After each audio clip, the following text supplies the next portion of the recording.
Hello guys, কেমন আছো তোমরা? তো সবাইকে হ্যাপি দিওয়ালি।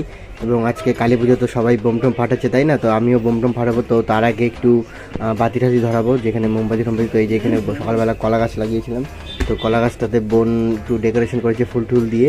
তো দেখো টুনি বাল্ব দিয়ে বাড়িটাকে সাজানো হয়েছে। এই যে এখানে বোন আমার একটু বাতি রেডি করছে, ধূপদানি টুপদানি দিয়ে। তো আমরা এখন বাতি দিব সেখানে।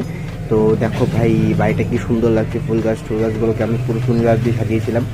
আর এখানে বোন পুরোপুরি বাতিটাকে রেডি করেছে। এবার আমরা যাবো একটু মোমবাতি ধরাতে। তো চলো মোমবাতি ধরাই। তো এখন আমি একটু মোমবাতি ধরাচ্ছি। আর এখানে খুব সুন্দর লাগছে গাছটাকে মোমবাতি ধরানোর পরে। জাস্ট কী বলবো, অসাধারণ লাগছে দেখতে, খুবই সুন্দর। চলো।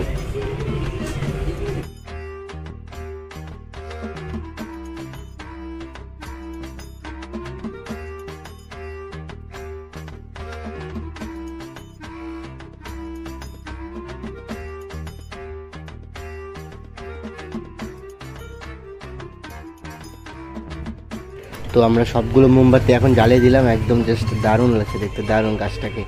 একদম এখানে বোন ফুল দিয়ে ডেকোরেশন করেছিল, ফুল বা কোথার থেকে নিয়ে এসেছিলো এই ফুলগুলো। স্বাভাবিক এগুলো পুকুরে হয়, তো সেই পুকুরের থেকে বোন বা কোথার থেকে নিয়ে এসেছে পুকুর থেকে ফুলগুলো। তো জাস্ট দারুণ লাগছে দেখো, একদম কি বলবো, অসাধারণ।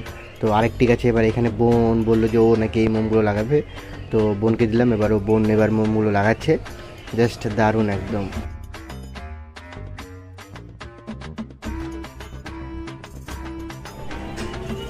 তো এইবার বাড়ির ভিতরটাতে একটু মোমবাতি টোমবাতি লাগিয়েছিলাম, একদম সম্পূর্ণ বারান্দা দিয়ে মোমবাতি। দেখো গাইজ, মোমবাতিগুলো লাগানোর পরে কি সুন্দর লাগছে আমাদের বাড়িটাকে। এবং চারিদিকে একদম টুনি বাল্ব দিয়ে সাজানো হয়েছিল বাড়িটা। জাস্ট অসাধারণ লাগছে, অসাধারণ। জাস্ট দেখতে থাকো, আরও অনেক কিছু রয়েছে।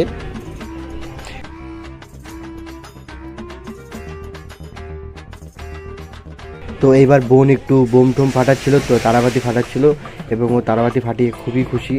আর গাইজ, এবছর যে বোমের দাম, একদম কি বলবো, বোমের দাম একদম আগুন ছোঁয়া, আগুন ছোঁয়া, আর কিছু বলার নেই ভাই। একদম কি বলবো। তো এখানে ও একটি মশাল ফাটাচ্ছিল এবং ও খুবই খুশি। ও ভিডিও করছিল মোবাইল নিয়ে হাতে। একদম কি বলবো। আর এই মশালটা দেখতে খুবই সুন্দর লাগছিলো। এখানে কালার চেঞ্জ হচ্ছিলো, ফার্স্টে লাল, তারপরে আবার সবুজ হচ্ছিলো। আর এই যে দেখো, আমি সকালবেলা বোম নিয়ে এসেছিলাম 500 টাকার বোম। এখানে মনে হয় এখানে 500 টাকার বোম। অনেকগুলো আমি আকাশ প্রদীপ নিয়ে এসেছিলাম, এবং এখানে কিছু বোম এনেছি। তো অনেকগুলো আকাশ প্রদীপ নিয়ে এসেছিলাম। তো চলো আমরা আকাশ প্রদীপ ধরা এখন। তো এখানে আমি আর বোন মিলে আকাশ প্রদীপটাকে তৈরি করছিলাম। আর জাস্ট দেখো বাড়িটাকে কি সুন্দর লাগছে, মোমবাতি এবং টুনিবাল্ব দিয়ে সাজানোর পরে এবার এই আকাশ প্রদীপটাকে আমরা ধরাচ্ছি। অনেকক্ষণ থেকে ধরছিল না, তারপরে গিয়ে সেটা ধরলো। তো দেখো কি সুন্দর লাগছে আকাশ প্রদীপটাকে। এবার আমরা উড়াবো এটাকে।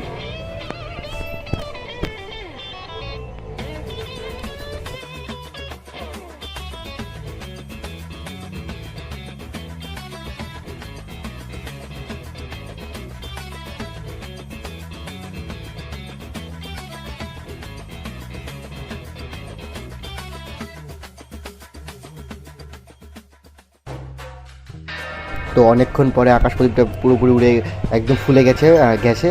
এবার মা চলে আসলো, এবার মাকে বললাম যে তুমিও ধরো। এবার আমরা 3 জন মিলে আকাশ প্রদীপটাকে ছাড়বো। তো দেখো একদম কি সুন্দর লাগছে। তো ক্যামেরাতে হয়তো ঠিকঠাক আসেনি, কিন্তু খুব সুন্দরভাবে সেটা ফুলেছিল। তো এবার আমরা এটাকে ছেড়ে দেবো। মাকে বললাম তুমি ধরো, একসাথে উপর দিকে উঠে ছেড়ে দিলাম। এবার আমরা দেখো, আর আকাশে উঠে গায়ে দারুণ লাগছিলো দেখো, একদম ছাড়ার সাথে সাথে পুরো স্পিডে চলে গেল আকাশ প্রদীপটা। তো এরপরে আমি একটু তারাবাতি ফাটিয়ে নিলাম। একদম কী করবো, বাচ্চা মতো আর যায় না, তো তারাবাতিটা একটু ফুটেই। আর বছরে একটা দিন একটু বোম টোম না ফাটালে কি আর মজা লাগে। তো এরপরে বোন আর আমি মিলে একটু লঙ্কা বোম ফাটালাম, একদম টাস টাস টাস টাস করে। বোনের অনেক সাহস, ও দেখি লঙ্কা বোম ফাটাচ্ছে আমার পেছনে পেছনে। তো আমিও এবার ধরে নেবো একটা লঙ্কা বোম।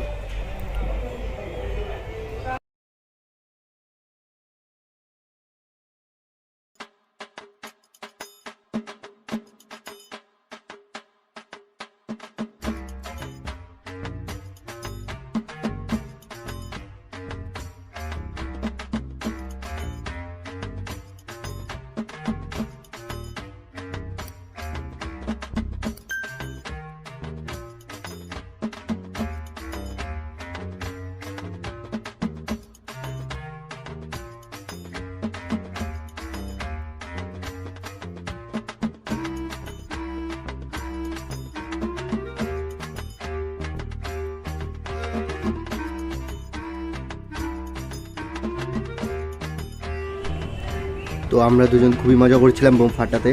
আর দেখো বোনের কি সাহস। আর ভাই কি সাউন্ড লঙ্কা বোমের, একদম ভালো, বোমগুলো খুব ভালো ছিল। তো এরপর আমি বোম টোম ফাটিয়ে চলে আসলাম আমাদের ক্লাবে, যেখানে আমরা সবাই মিলে পুজো করছি।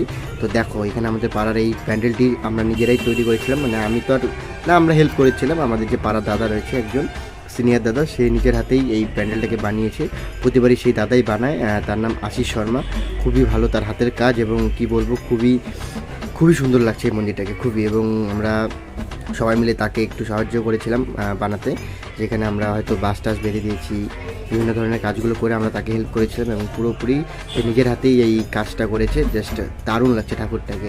এখানে আমাদের থিমটি ছিল যে মা তারার মুখ, অনেকটা সেই শেপে এনেছি আমরা। তো এরপরে আমরা চলে যাই ঠাকুর আনতে, আমাদের ক্লাবের ঠাকুর আনতে। তো দেখো এটা হচ্ছে আমাদের ক্লাবের ঠাকুরটা, কি সুন্দর লাগছে মায়ের মুখটা একদম। আর এই দাদাটা খুবই সুন্দর ঠাকুর বানায়, জাস্ট অসাধারণ এই দাদারা ঠাকুর বানিয়েছে। এবার মানে জাস্ট দেখতে ঠাকুরটা খুবই সুন্দর হয়েছে, একদম খুব মিষ্টি মায়ের মুখটা। তো চলো এবার আমরা ঠাকুরটা নিয়ে বাড়ি যাই। তো জাস্ট কি বলবো, দারুণ দেখতে, দারুণ। এরপর আমরা যাচ্ছিলাম একদম চিল্লিয়ে চিল্লিয়ে, যে বলো কালী মায় কি জয়, বলো কালী মায় কি জয়,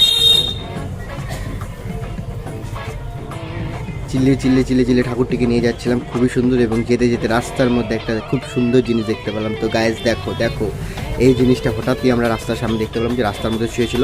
এটা হচ্ছে একটা শঙ্খনী সাপ। আজকের দিনে শঙ্খনী সাপ দেখা নাকি খুবই ভালো, তো আমরা একটি ভালো কাজ করে ফেলেছিলাম। তো দেখো এই সাপটাকে, আর সাপটা দেখতে একদম অনেক বড়। এবার ঠাকুর নিয়ে আসার পর রাত্রেবেলা 12:30টার দিকে পুরোহিত মশাই আসেন এবং সেখানে পুজো করতে বসেন, এবং আমরা সবাই সেই পুজোতেই ছিলাম। খুব সুন্দরভাবে পুজোটা এনজয় করেছি। আর এখানে মায়ের আরতি হচ্ছে। তো চলো আজকের ব্লগটা এতটুকুই, আবার নেক্সট ব্লগে দেখা হচ্ছে। তো টাটা বাই বাই, আর সবাইকে হ্যাপি দীপাবলি। সবাই খুব সুন্দরভাবে মজা করো, টাটা।